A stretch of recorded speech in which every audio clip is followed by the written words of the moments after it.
ce sont pas des, ce sont des changements, mais non pas réellement de grands changements. Néanmoins, donc, il y aura trois grands chantiers qui vont être développés.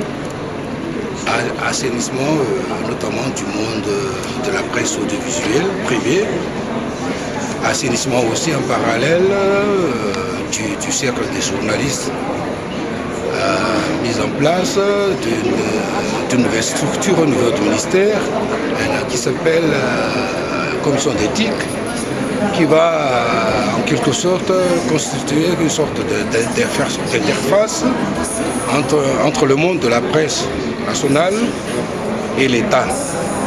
Et en troisième lieu, donc, il y aura donc la reprise de la confection du projet du Code de la communication.